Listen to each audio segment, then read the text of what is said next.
What if every day when you woke up, you felt lucky to be a realtor? How would that change how you acted throughout the day? We're going to talk about that. Stay tuned. This episode of Keeping It Real is brought to you by Real Geeks. How many homes are you going to sell this year? Do you have the right tools? Is your website turning soft leads into interested buyers? Are you spending money on leads that aren't converting?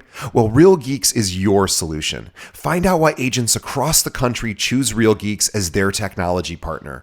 Real Geeks was created by an agent for agents. They pride themselves on delivering a sales and marketing solution so that you can easily generate more business. Their agent websites are fast and built for lead conversion with a smooth search experience for your visitors. Real Geeks also includes an easy-to-use agent CRM. So once a lead signs up on your website, you can track their interest and have great follow-up conversations. Real Geeks is loaded with a ton of marketing tools to nurture your leads and increase brand awareness. Visit realgeeks.com/keepingitrealpod and find out why realtors come to Real Geeks to generate more business. Again, visit realgeeks.com/keepingitrealpod. And now, onto our show. Today's episode is brought to you by Corded.io. Are you looking for agents to join your brokerage or team? Now, as a real estate recruiter, I can tell you the answer is always yes. But most agents aren't looking to move right now. So how do you know who to contact? Well, what if I were to tell you there's a recruiting and retention tool powered by artificial intelligence that shows you exactly which agents in your local market are looking to leave their brokerage right now, and which agents at your own firm are also looking to leave you? Now, I've been recruiting realtors for 15 years and I've hired over 2,000 agents. I can tell you with no exaggeration, this is the tool I've been waiting for. Corded's AI looks for trends across dozens of variables for each agent in your market and shows you which agents they believe are likely to move. Not only does it do that, but Corded's AI went and visited my recruiting website and read everything I offer. So now when I'm recruiting, Corded's AI tells me exactly what to say based on that agent's needs and what my brokerage can offer. It even writes emails for me. I've never seen anything like it, and I use it every single day. Now, if you are looking to grow your brokerage, Corded.io is the best tool out there. Visit Corded.io to schedule a demo. Again, that's Corded.io. And now, onto the show.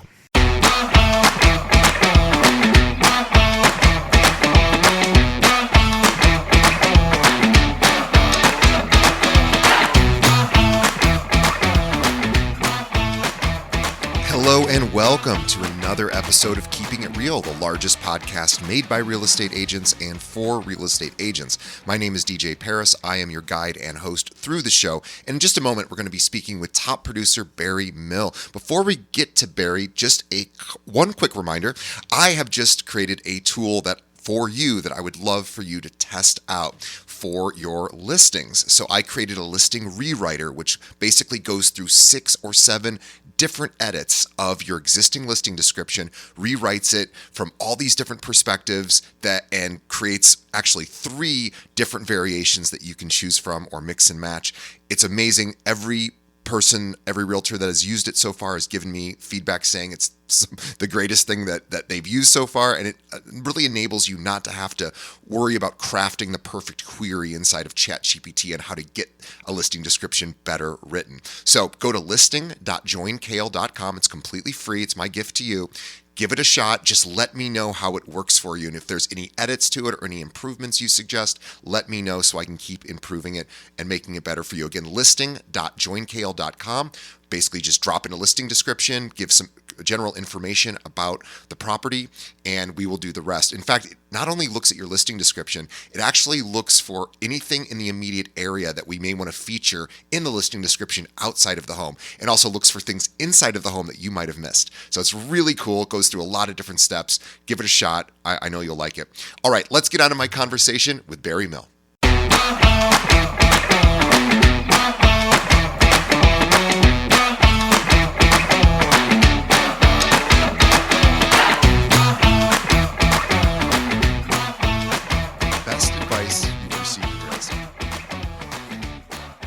Best advice, I think I got it from Don, who's my team lead, Don McKenna of the Don McKenna Group, and then also my dad, in the beginning, I feel like of this career, you can get really sensitive and caught up when someone in your sphere doesn't work with you as a broker and they, use somebody else for whatever reason, but you just get a knot in your stomach and it's a bad feeling. It feels like you got broken up with kind of. And I used to really dwell on that. I mean, it hasn't happened a ton, but it's happened a couple of times where I'm like, what the heck? They know I'm in real estate. I've known them for a long time or whatever it is. And Dawn, it's really simple, but she was like, you just can't waste your time thinking about that anymore because that business is gone. Maybe you can recoup it down the line, but just on to the next one, on to the next person that wants to work with you and that appreciates you. And then similarly, when I would complain about it to my dad, he is a self-proclaimed insurance Hall of Famer in sales. So I like to think Don's a huge role model of mine. My dad is, both sales geniuses. And he just reminded me, he's like, there's a plethora of reasons that people have, and you have no idea, and you don't need to waste your time like dwelling on it and thinking about why didn't they work with me? Like focus on what you do have, not on what you don't. And you don't know. Some people just don't like to work with their friends with financial purchases and things like that. I can respect that. I get it. So I think every broker has been through that, like someone that they think should have worked with them and unfortunately decided to go a different direction. Absolutely. It reminds me of the serenity prayer, like accept the things you cannot change. Right. And first of all, everybody knows a realtor, right? So and everyone's got one in their extended family too. Right. So even if it's, your best friend, sometimes it doesn't always, you always get chosen, but it was funny. I was thinking about this from a traffic perspective. So this is very similar to the advice that you got from your dad and from Dawn, which was, I was driving home recently, and I have a very short commute, so I don't really have any room to complain, but I was complaining in my mind. I was stuck in traffic and I was like, come on, and I was getting really frustrated.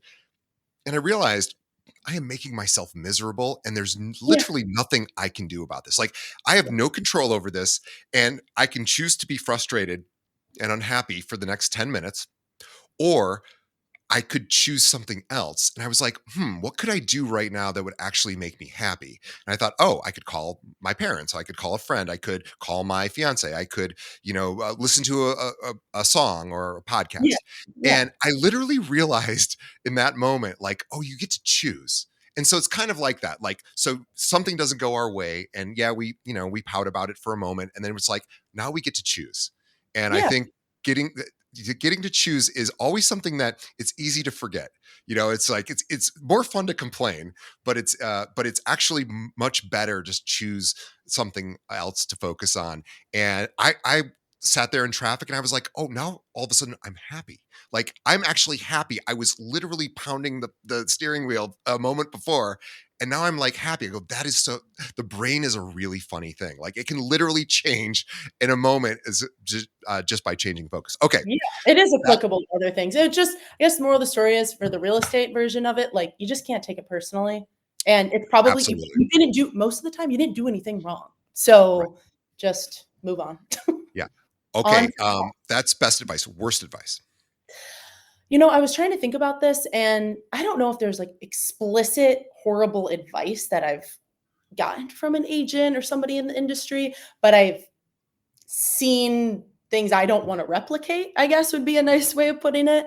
When I thought about, I'll back up a little bit. When I started in the industry, my mom was kind of like, you're getting into real estate. You're going to be a realtor. You went to college. You played a Division I sport. You were a teacher. You're going to be in real estate where you literally just need your GED. I don't even know if you need that. I don't know. I was like, all right, Mom. Yes, I am. And because at least from her life, like realtors were kind of the bored housewife. Sure. And didn't really have to work, maybe sold a house or two a year and were maybe like the nosy neighbors and wanted to get in the business. People were getting divorced or whatever. So like she had a really bad taste in her mouth about realtors because of the couple that she had been around just where we grew up. Yeah. And I'm like, Mom, it's way more professional than you think it is. Yes, of course, those people exist. And we as realtors the good ones have to combat that every day because most of the time people have met realtors like my mom was judging. But I would say it's also, so it's the ones that don't take it very seriously and have it as their side hustle. So actually, I have gotten bad advice when people say, oh, like you don't make money in the beginning. So if you want to do it on the side, if you want to do real estate on the side, that's what you should do to be comfortable. I get that. Not everybody's in a position where they can go without income for, a long period of time. But if you can, like doing it part-time isn't going to get you nowhere. People won't take you seriously. They're going to know that it's not your full-time gig. It's going to be very obvious. And this is actually an impossible career to do part-time if you do it right, because you have to be on your client's schedule. You work way more at the end of the day than your 9 to 5 friend that goes to an office, but your schedule is sporadic. So maybe you're grocery shopping at 10 a.m. or get to do Pilates at 12, but on Saturday and Sunday, you're working all day. So I think that actually might have been the worst advice. Someone did tell me in the beginning, just do it part-time for a little bit, dip your toes in, and then you could see if it's for you. Like, I don't know. I don't want to bash anybody that wants to do that, but I just don't think, I don't, yeah, I don't think that's the right approach. I think you just got to commit fully, at least give yourself a couple of years. And after a couple of years, if it's not for you, then maybe get out of it. But it takes a lot of time. Agreed. Yeah. Actually, that was the worst advice I've gotten.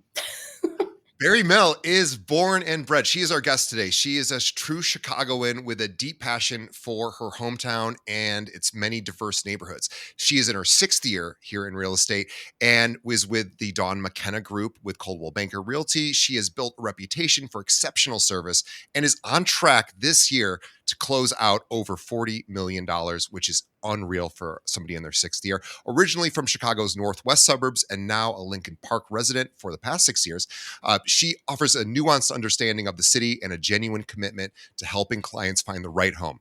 Before joining the Dawn McKenna Group, she served as a Teach for America Corps member in the Southeast Los Angeles and holds a degree in strategic brand management from Southern Methodist University, where she was a Division I soccer player and a 4-time All-American honoree. Upon joining the Dawn McKenna Group in 2019, she served as chief of staff to Dawn McKenna, gaining invaluable insight and experience from one of the nation's top real estate agents. If you don't know Dawn McKenna, Google her. She is a very big deal.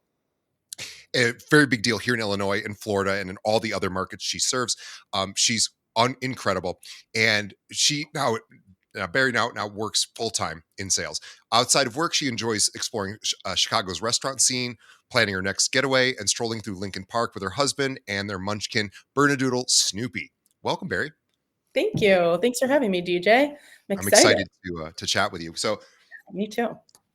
Fun fact, Bari and I just did a transaction together. It was actually, I think this might be true. It might have technically been my very first transaction. And the only reason I don't know that is because my boss has usually helped me when I have bought and sold things, even though I have a license. So Bari was on the other side of a transaction, and she was so much fun to work with, and she was so professional and so on, just such a great agent. I said, I have to have you on my show. And I very rarely have local people on. So I am so excited. By the way, follow Bari at her Instagram, which is Bari Ray Mill, RAEMILL. We will have a link to that in the show notes. You can follow her on Instagram. Bari, we finally get to talk. We didn't actually get to talk in person until just now. No. And I echo the same. You were great to work with, and in such a busy market, like you just made things easy, which is what we're all trying to do for each other. Just made it easy. I don't, it was such a crazy time for me. I hope I was like, I truly don't know what I'm doing. Please help me. Like, I don't know if I communicated that effectively, but I was like, if she expects me to know a lot of these things, she's going to be sorely upset with me. So hopefully, no offense, this wasn't your full-time gig. It is not, no. Selling of those. But I had a lot of great people in my corner helping me, and thank goodness for friends. It's really great that I get to work with somebody like yourself. But hopefully, I treated you with some level of respect. I hope. Oh, you absolutely. I was so grateful for you, and it really reminded me, or rather, really taught me exactly why agents get paid what they do. Because it's so easy just to think about 2.5% times the price of a property and thinking, oh my God, that's so much money. And then realizing that I was stuck at I was going into ChatGPT. I was asking it, like, what should I do in this scenario? Like, I literally didn't have enough experience to know what to do in certain situations. And thank goodness for people like yourself and people who were, had other experience that were able to give me like a guidance on this. And I was like, oh, that's why they get paid the big bucks. I was like, this makes perfect sense. It made me really respect realtors even more than I already do. And of course I do. I work in this industry, but boy, I'm like, oh, they actually earn every penny. And you were great too, because you were somebody, and I want our listeners to really appreciate this. Barry and I we didn't know each other. Yeah. And it's funny enough, we actually live pretty close to each other, but we didn't know each other. And she was so on top of things and so sweet and so nice and so much of what you think about when you think about a cooperative commission. Like, you were nothing but cooperative. You were sweet. I mean, I hope I was as well, but You it's like, it is really nice. Like, I almost feel like we're friends now, even though, we were technically on the other side of the aisle, but it was like, oh no, it was fun working with you. You were fun, you were cool, and you were honest and ethical. And I just really appreciate that. And you took it seriously. And there were times, in fact, you were out to dinner one night and I was messaging you, and I, of course, would never want to interrupt somebody's dinner. And I was like, hey, I don't remember what it was, but I said, oh, this or that. And you were like, hey, I'm in the middle of dinner. Like, give me a few minutes. I'll get back to you. And I was like, oh, no, don't worry about it. You're like, no, I got it. And I really appreciated that level of like, just sort of on top of, like, this is the Dawn McKenna way, right? She's always on top of things. You're on top of things. And I always take that for granted. I think people do take that for granted for a lot of, for realtors. We just assume all of them work that hard, and they don't. And Yeah. somebody like yourself, it was really like a pleasure. I was like, oh gosh, if it had been another agent who maybe didn't have your experience, didn't have your skill, it would have made the transaction a lot more difficult. So I know how great you are, because I got to work with you, and that was really cool. Well, thank you for acknowledging that. And I think it's one of the easiest things to set you apart, because this job, it's not rocket science, it's not impossible, but something that other realtors and your clients will always notice is your speed and communication. It doesn't take that much, like you said. And granted, I get it. Some people are better about putting their phone away when they're with others, but it's just when you're in the middle of a deal, or because I think we were negotiating, like, it's just part of the game. And you don't need to go step away and take a call. I very rarely do that when I'm with other people. But just like you said, just quickly, hey, I'll get back to you. Okay, got it. Like, just quick responses. It's easy to do. It's really easy. And And also it's just playing nice in the sandbox. Like, playing right. nice in the sandbox has gotten me a lot in life. Just being a agreeable person, a nice person. You were a nice person, and I really can't say, I can't sing your praises enough, because I really was so impressed. I wish you were at our firm. You aren't, and you won't be, and that's okay.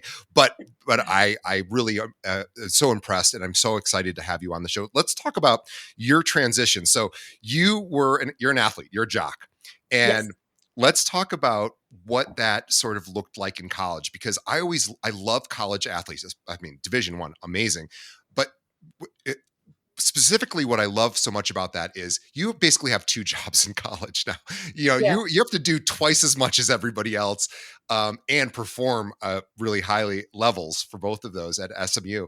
Talk about sort of the discipline associated with that. I mean, did, as is well, tell us about, yeah, tell us about Yeah. being a soccer player and how that has impacted you today. I think it started when I was young, and for most athletes that make it to the Division I level, usually they start pretty young as well. And I think from the very beginning, you kind of just get FOMO for me, like, doesn't exist, because the amount of things when you're committed to a sport and wanting to play at a higher level that you have to miss socially, Yeah. that stings when you're younger, and even in college it stings when you're like an adult. But I think that has really helped me throughout my life. Like, I know my priorities. I had to really like work on time management from a young age, to fit in the homework, to fit in soccer practice, to fit in the traveling to different states for practice, for tournaments and things like that. Like, you have to be very on it with your time management to also do well in school. And you're going to miss a bunch of social things. And I think that's actually a really good thing.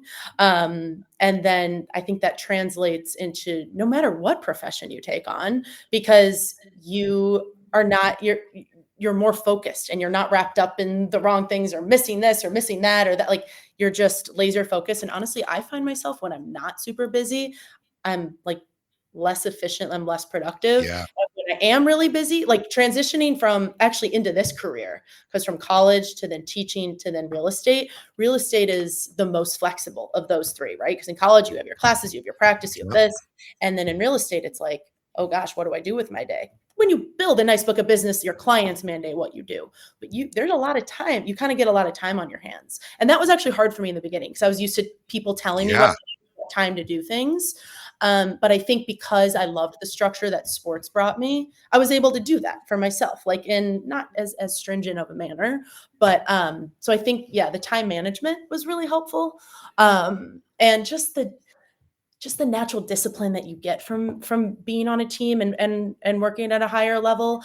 I always really liked soccer. I'll be honest, I never loved the sport. I never watch it anymore. I never play it anymore. It was more of like the competition, the staying fit, and the people that I met through Yeah. sports.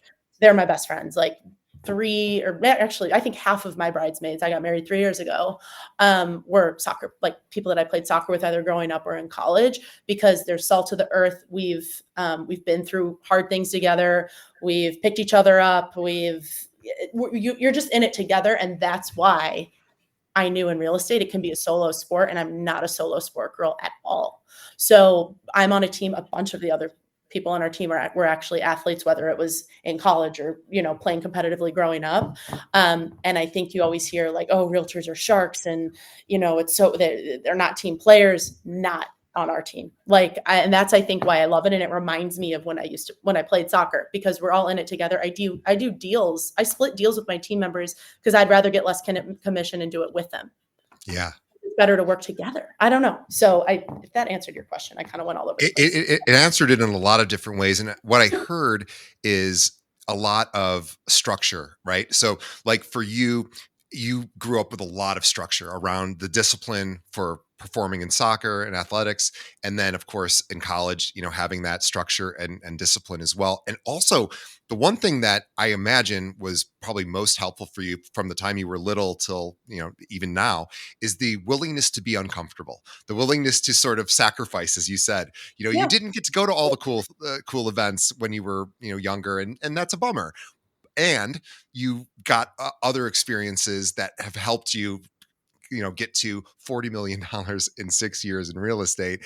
And, it's pretty incredible by willing to, be sort of get dirty and be uncomfortable. And soccer is one of those sports where you're running nonstop, right? Like it's constant workout, and you have to be at the highest level of physical fitness, and you have to, be competitive, and you have to outmaneuver and all of that. It's an incredibly challenging environment, and it really is. It's never comfortable, I'm sure. So I imagine being comfortable in discomfort is probably one of your superpowers. Yeah. No, that's very accurate. Totally accurate.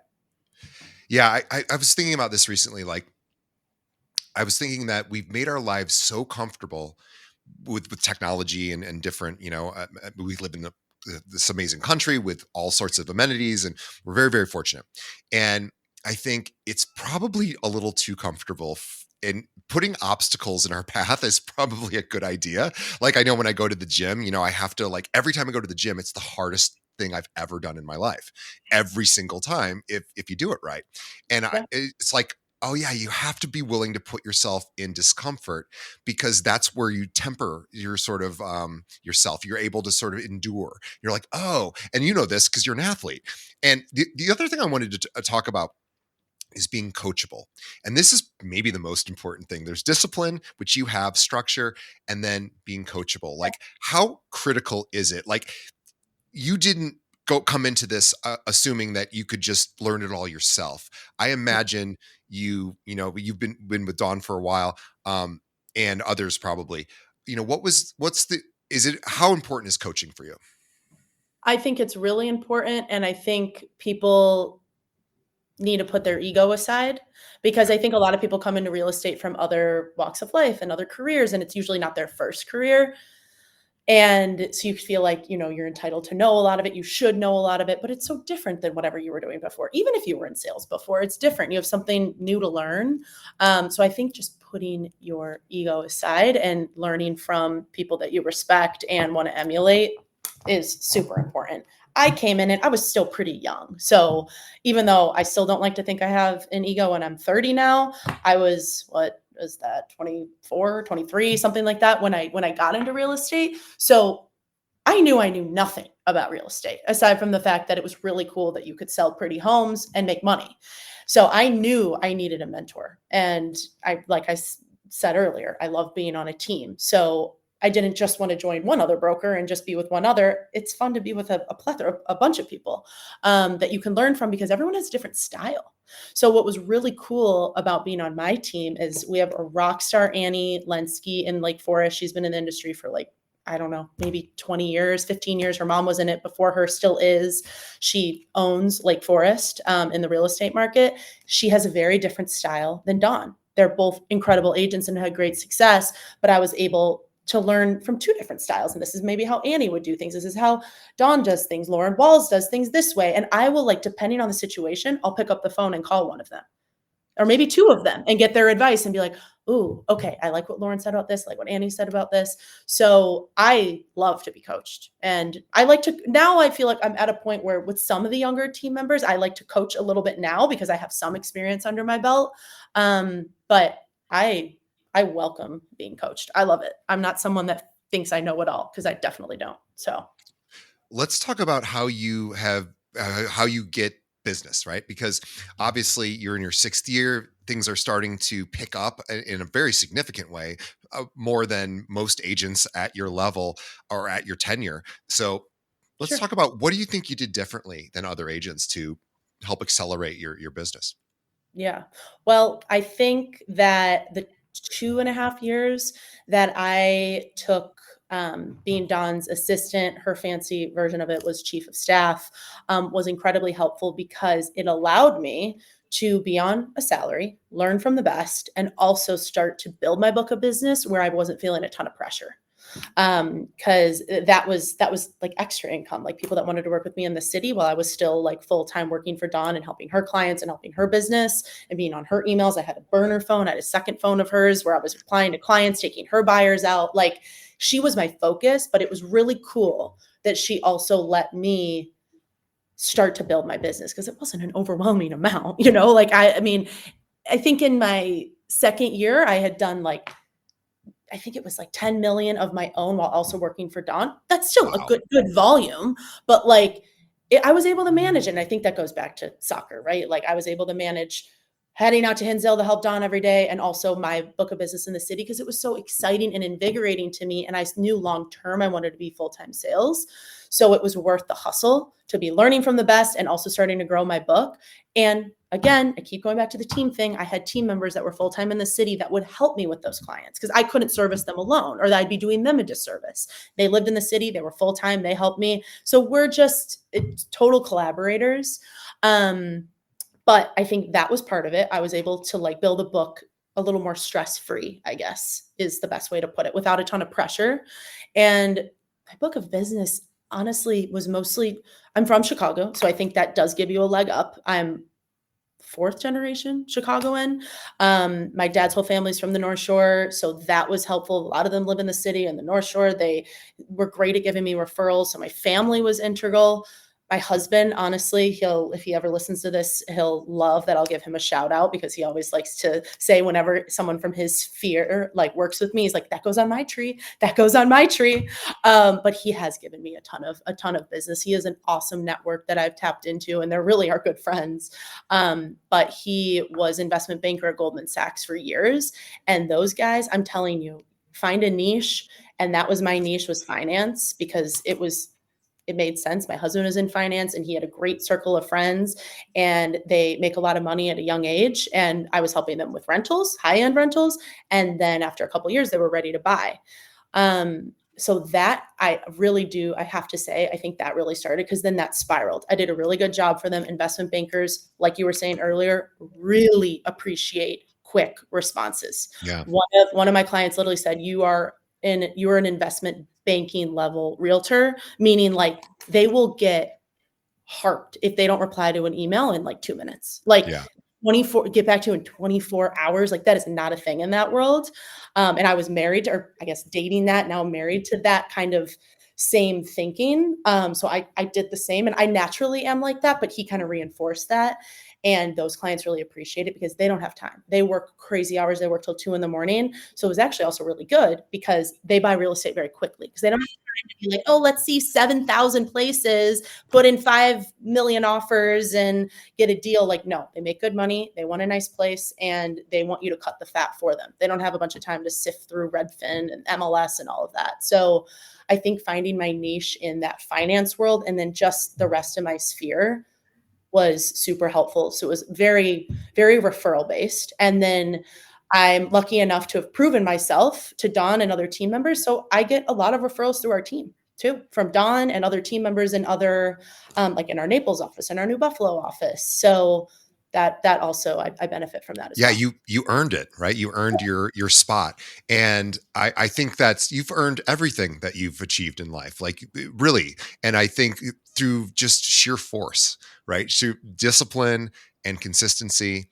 Um, Walk us through a normal day for you. And again, days are different, I know, but what would a normal sort of structured day? Because you're doing a ton of production. So tell me what does your day look like?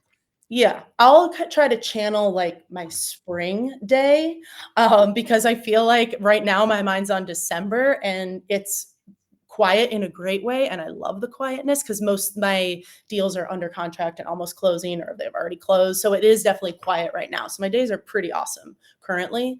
But like, let's say a normal, like busier spring day. Um, I will be totally honest with you. I like to sleep in. I'm not one of the 5 a.m. club, like let me get my whole life in before 9 a.m. No, that doesn't work for me. I would actually lead a horrible day if I woke up that early. So I probably sleep till like 7, sometimes get out of bed 7:30. Um, Try to go to Equinox and work out. My workouts aren't crazy. People would think like athletes, you go ham with your workouts. I like to walk on incline for like an hour now. And actually, I love to get calls done. I love doing calls on the treadmill with my AirPods in, and it goes so much faster and you're getting a workout in. But if you're, running or lifting, you can't like also get calls done. So I like to multitask in that way, but I enjoy it. Or, I'll also call my mom or brother or catch up with family, but something productive while I'm on the treadmill. Or I'll listen. I do like to listen to podcasts. So whether they're like, just your local news or whatever, just so you're in the know and you can bring up cool, interesting things that aren't just real estate. Like our clients like to know that you're a well-versed, smart human. So try to read a Wall Street Journal article or listen to a Wall Street Journal article or listen to the Journal. I really like that one because it's quick. I feel like it's like 10 minutes every morning. And then the Daily is a good one with New York Times. So podcasts, call people, get calls done while walking on the treadmill. Emails, I do emails, text on the treadmill.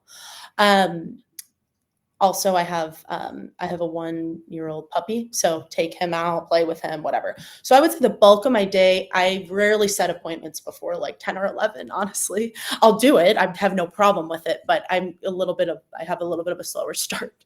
And then likely a handful of showings. Not many days go by without showings. So I would say let's just say 11 to 1 or 2 of showings. And then typically they're at that point on your phone. When you are out showing, you have a ton of text and emails to get back to.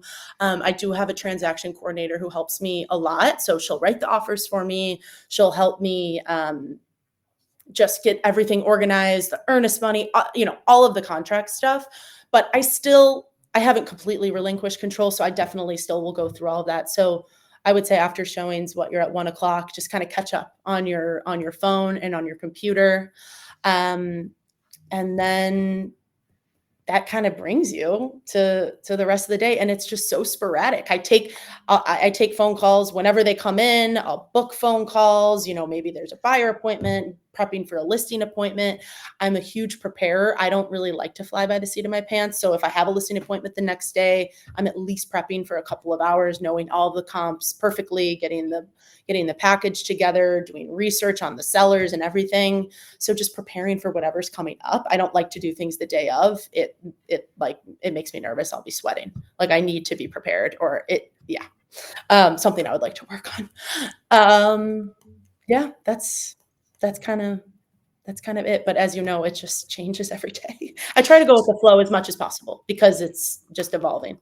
So one thing I didn't hear, and because you just gave a great example of really busy and productive day. One thing I didn't hear, and I'm curious to ask about this, is sort of outbound, uh, sort of business seeking, right? So like trying to generate new business. Now, are you at a point in your career where it's all referral based, or are you also out there trying to find deals on your own?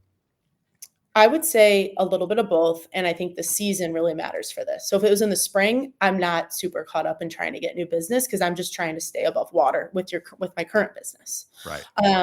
But right now, this time of year is when, yes, I'm business planning. I'm planning the events that I'm going to do for the next year. I do love events. So I would say events is probably my number one way of like, I guess it's not really like outreach to new clients, but I always encourage clients to bring their friends. I think that's a really good way to get new clients is like, I'd love to do a Galentine's Day event every year. So I'm starting to think about that. And we'll invite a client and then also say, feel free to bring your sister or your friend or cousin, whoever you want, like this invitation's open. I think people need to remember that. Like that's the best way to meet people is through others. And of course your sphere like is very important to invite in people that are already working with you. But I think that's kind of a cool creative way to meet their sphere and then grow your sphere like naturally, instead of just straight up asking, for like, don't forget, I would love your referrals. Like I've never said that in my life. It makes me Yeah. cringe. I think Yeah. I Me get too. why people do it. It's a good reminder, but I think that's kind of like the softer way to be like, oh, I'm hosting this event. I'm obviously doing it because I'm in real estate Right. and you're a client of mine. Bring a friend. Would love for you to bring a friend or a family member or whatever. So I do really love events. I don't do a ton of them, because also we have open houses and stuff like that and events related to our listings. But outside of that, I want to say I try to do an event quarterly. How important are open houses for you? I would say I guess it depends on the price point, but kind of going back, or I don't know if I talked about this, but to me, focusing on your niche is really important. And in real estate, that would be like the market that you want to keep growing in. So Right. if I have a listing like in a market that I'm not necessarily trying to grow a ton of business in, but maybe one of my other team members is or is newer, then maybe I'll ask them to do that open house. Cause Sure. again, I mean, it's probably, I know every realtor has heard about this, but like the main point is to get more business and Sure. obviously satiate your seller. Like open houses don't typically sell the house, Right. but sometimes it actually does. Yeah. Um, but it's also for you to continue to grow your business. So I would say I was better about it in the beginning of my career. And then honestly, just with how the market's been going, things go so quickly that I feel like the amount of open houses I maybe did like 20 last year, where it used to be, oh my God, most realtors are probably doing like 50 plus. And it is a really good way to get more business. So if it's in Lincoln Park in that price point I'm really trying to go for, I'm absolutely making every effort to be the one that's there Saturday and Sunday, have the sign-in sheet, have really nice collateral out. Like our marketing team just finished a really nice, like bespoke buyer's book that people have been loving because usually people coming to open houses are just starting in their search, Sure. typically. Not always. And that is super helpful. It has your name on it. It has your beautiful marketing and it's super organized and it's not an overwhelming amount of information, but it just walks through everything that you're going to need to know throughout the real estate process. And I've gotten a handful of clients through open houses. And so, yes, I think they are very important, but I tend at this point of where I'm at in my career, I tend to really try to only do the ones where like, I'm really trying to grow my business. Yeah. What I want to know what's hard for you. So this is great because I love talking to athletes because you are always aware of, improving. So what in your business isn't perfect right now? What would you say?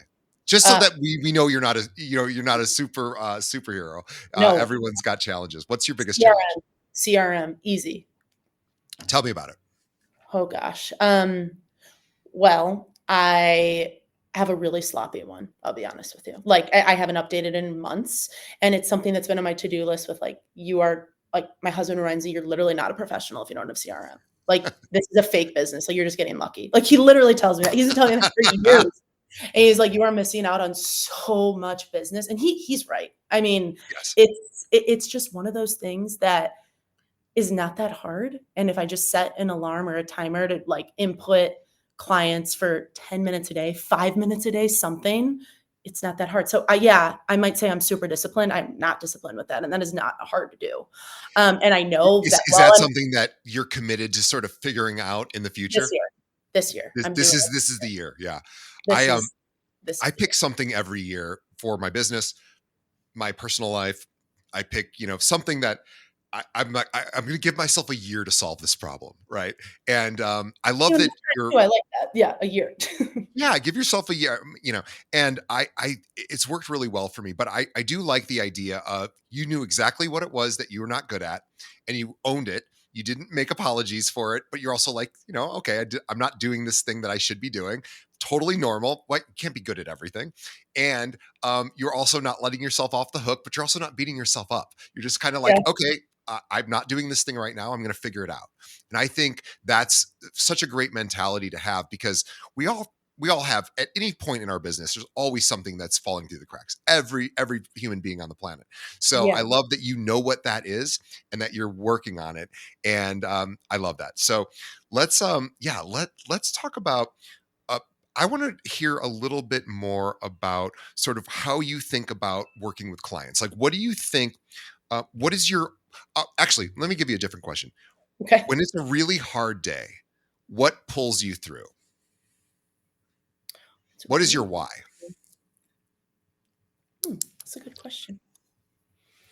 What pulls me through? You know, I'll bring it back to when I was a teacher.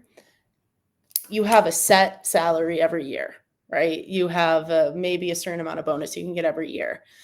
That is what I'm not going to shy away from it. That's part of the reason I got into real estate is there's not a ceiling. Yeah, Like there isn't. It's crazy how much money we can make. And like, yeah, you're going to lose a deal. You're going to have a hard day, but that's part of it. And I like the competition of it. And I like that there's no ceiling. So some days, of course, if I'm having a hard day, I'm like, why am I doing this?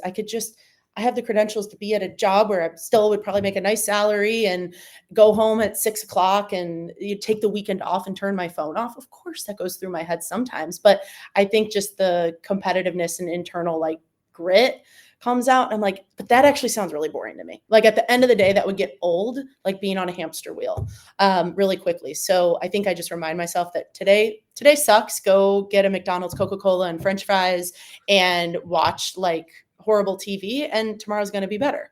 And just remember that you're lucky that the harder you work, the more money you can make and the more successful you can be. And you're doing a good thing for people too. This is like one of the most important decisions. And I think that's the other thing. Like even really good, awesome, even keeled people can get crazy when it comes to buying real estate. Like, and I don't blame them, but we deal with that all the time, right? So sometimes that's what will sometimes send me over the edge. And then you just have to remind yourself, like, they actually don't buy and sell real estate every day like you do. So right. try to have some like empathy for them. Like this is a stressful situation, even if it shouldn't, even if you think in that moment they shouldn't be stressed about it or they shouldn't be whatever. Like this is like you were saying, like you don't do this all the time. Like this, It was it's crazy really stressful. stressful, but we can forget, as realtors that it is. So I think Dawn had told me one time, like that's why she bought and sold like 20 houses growing up with her family because she would flip them. So like she was always reminded, this is hard. You know what I mean? Like this is hard to move and pack your life up, and especially when people have kids and this and that. So I think just reminding myself to give clients grace, or the other agent or whatever is stressing you out grace, and that I'm lucky to be in this business and have a stressful day. I love that you just said you're lucky to be in this business. I think that in and of itself, that sense alone is really the most important kind of attitude to have. I think the willingness to feel lucky. I mean, and to be honest, we are lucky to even live in this country Yes, at this yes, time in yes, history, right? So yeah, I did this recently. I was like, I wonder, because I was born in 1976, and I thought, wonder what percentage of people born in 1976 were born to first world countries, not even just America, but just first world countries. It was like less than 15%. So like even that alone, I beat the odds, right? And yeah, so if you so think about true. it, like, and I'm not saying that I had this easy or challenging sort of a life, but Mhm. certainly a lot easier than a lot of other people. And the Yeah. idea that of feeling lucky, choosing to feel lucky, really makes you appreciate just how valuable like time is, and how much you can work, and also, but also, give to yourself. I just think that the feeling lucky really does make life go by a lot more in a lot more of a enjoyable way. I think it just makes us, and I don't think everyone always feels that way. So I appreciate you saying that, and I just wanted to sort of pinpoint that, because I truly believe the willingness to see life as lucky. Like even waking up is another day. I got another day. Like Walking on your some left, people yeah, didn't. being able to walk Right. around. Yeah. Yeah, and the data is really clear that if you wake up and you feel, what we would call like stacking positives. If you feel better, and you will do better. And so I think this is, you have that kind of energy where I feel like you wake up and you're just on the go. You know what you want to achieve. You're doing it, and you just kind of rinse and repeat. You're used to putting in the work on the field, and now here in business. Yeah. And I think it's just a lot of chop wood, carry water. Yeah, and if you're stressed about how I took your question was like stressed about work that day, like you probably lost a client or a deal's going Yeah, haywire or uh, something with the work world and real estate world is going crazy. Like that's what I meant. Like you're lucky to be stressed because that means you have business or there's yeah, business to be had or you know what I mean? Because even if you lost business, you had the opportunity to have business. right. So I don't know. Yeah. But even that mindset of I'm lucky to have stress, like that's even a level further than what I was saying, because Oh yeah. but what no, it's so important what you just said.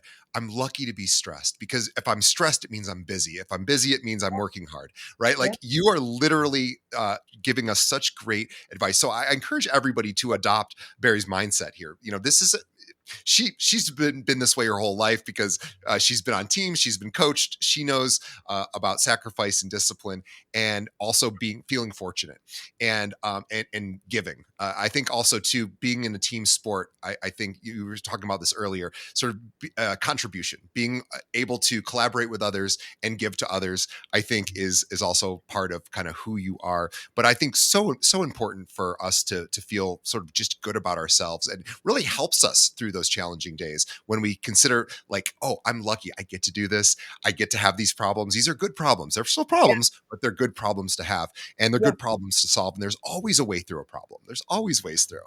So I love your mindset, and it's no it's no accident that you have achieved the level of success you have, because of course you're just taking the same motor that got you to Division 1 soccer, and you're applying it to something else. It's really just the same thing. It's consistency, discipline, sacrifice, willingness to do the bloody hard stuff, and then you get results, because of course you do. Yeah. And it's I would rinse, also rinse and add it, repeat. the more we're talking about it, like everyone needs to have a little bit of humility. I think I talked about like not having an ego. Like, Yes. and I think I had that from the beginning because when I was 10 years old, I had a coach calling me names that are so canceled now. Like the Right. amount of things that went down like when we were younger, oh my, it's nuts because people weren't as sensitive. I think everyone needs to adopt the like, don't be so sensitive. It's really easy to. I still will feel bad about things if someone says something that I'm not that, but just brush it off. I Well, think people I get think really caught up. the easiest way to do that for oneself, and this is just a suggestion for anyone listening. I've been playing guitar my whole life, and I'm a fairly competent guitar player, mostly like rock and roll kind of stuff. And I said I want to learn classical guitar, which is a totally different thing. It is not in hardly related to playing rock and roll guitar with electric and acoustic. Classical is just a different beast. You even hold the guitar differently. You put it on a different leg. I mean, it's just a totally different experience. And what I will tell you is, it was so humbling. It's like learning a brand new instrument. And I'm doing this right now after 30 years of knowing what I'm doing on the guitar. I now literally, it's like fail, fail, fail, fail, fail, fail, maybe a little modicum of success. I hit two notes correctly. Okay, fail, fail, fail. It's just constant failure. And what that does is it's so humbling. It's so great. It's so grounding. It's like, oh, you have a lot to learn. And that's good for me. It's good to be humbled. Just as you were saying. Yeah. Which is why I lift really super heavy weights in the gym. It's like it's always humbling. Like it's always like, oh no, you think Right you're when you're strong? feeling good Try about this. yourself, you try the next the next weight. Yeah. Yeah. Yeah. And that's how we grow. And so I really encourage everybody to have some resistance in your life, have some obstacles that are healthy obstacles that will enable you to, push that boulder up the hill that, you don't want to do, but you should do, because by doing that, you're going to get stronger in whatever way that looks. And Barry, you're giving me just a lot of good reminders for me to stay on the path and continue on. So I appreciate that. On behalf of all of our audience, we thank Barry for her insight today, and her attitude in particular, her mindset, I think is just incredible, and it's infectious. And I imagine it's resonated a lot with our audience. So we appreciate you. On behalf of Barry and myself, we want to thank the audience for sticking around to the end of the show. You are the reason we continue to do this show. Please tell a friend. Think of one other agent that could benefit from hearing this great conversation that we just had. Send them a link over to our podcast, Keeping It Real. We appreciate it. We are everywhere podcasts are served. And also thanks to our sponsors. And we will see everybody on the next episode. Thanks, Barry. Thank you. Thanks, TJ. Thanks everyone for listening.